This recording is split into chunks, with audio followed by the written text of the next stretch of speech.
Salut Bissaud, bonjour les rôlistes, je suis Sébastien et aujourd'hui on est le 17 août et je vais répondre à la question numéro 17. La question d'aujourd'hui est la suivante: quel est le jeu le plus drôle auquel tu as joué? On parle de jeu de rôle aujourd'hui, pas de jeu de rôle.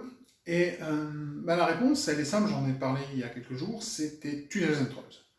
Tunnels and Trolls, c'est un jeu medieval fantasy vraiment old school.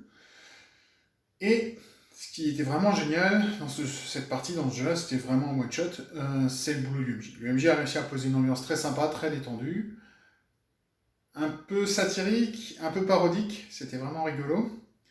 Et on s'est vraiment bien amusé, surtout comme dit, le fait de lancer les sorts en jeu, il y a vraiment une invitation à surjouer, en faire des caisses, et c'est vraiment rigolo. Et donc, on était deux joueurs et on s'est vraiment éclaté sur une après-midi à moi balancer des bourrettes de dés parce que je fais un perso très chanceux. Au-delà de ça, qu'est-ce qu'il y a d'autre comme jeu potentiellement drôle? Je pourrais vous parler de Mutant et Mastermind parce que dans Mutant et Mastermind, si on fait des persos très puissants, on peut quasiment arriver dans du Toon. Ou bien on utilise directement un jeu comme Toon et on va pouvoir se lâcher et faire des choses complètement idiotes et débiles et vraiment s'amuser. Donc voilà. En tout cas, c'est les deux jeux que je vois. Sinon, pas vraiment un jeu de rôle, mais un jeu narratif collaboratif, c'est Fiasco. Fiasco, comme son nom l'indique, on va créer des situations, on va créer une histoire où tout tourne toujours plus ou moins au pire des cas. Et on fait une comédie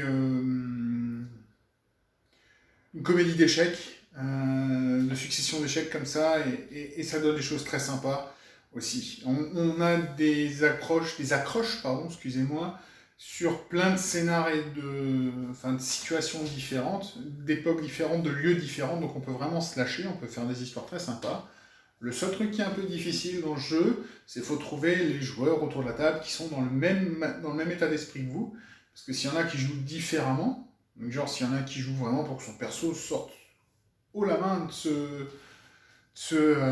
jeu, comme les règles l'indiquent, en fait vous allez, en plus de construire une histoire, vous allez vous tirer dans les pattes, et des fois ça va même empêcher l'histoire de marcher.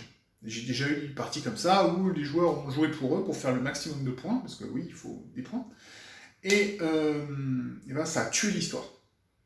Donc c'est un peu ça le problème.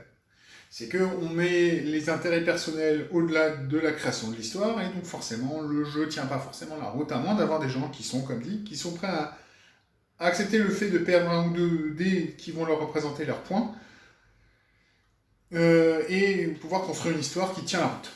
Voilà, voilà. Je pense que j'ai fait le tour des jeux que je voulais vous parler aujourd'hui. En tout cas, avant de vous quitter, je vous rappelle, c'est une vidéo pour RPGD, donc je vous le rappelle, lancez-vous, n'hésitez pas, que ce soit à vous lancer dans le jeu de rôle, sur un jeu, ou bien à répondre à ces questions, n'hésitez pas. Allumez votre smartphone et faites comme enregistrez-vous.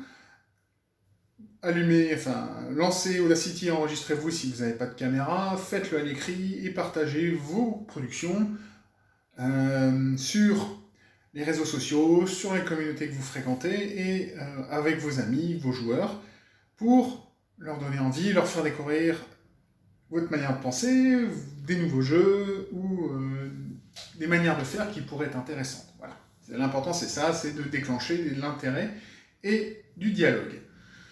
En attendant la question de demain pour le 18 août, je vous dis à tous à bientôt. Peace Paul.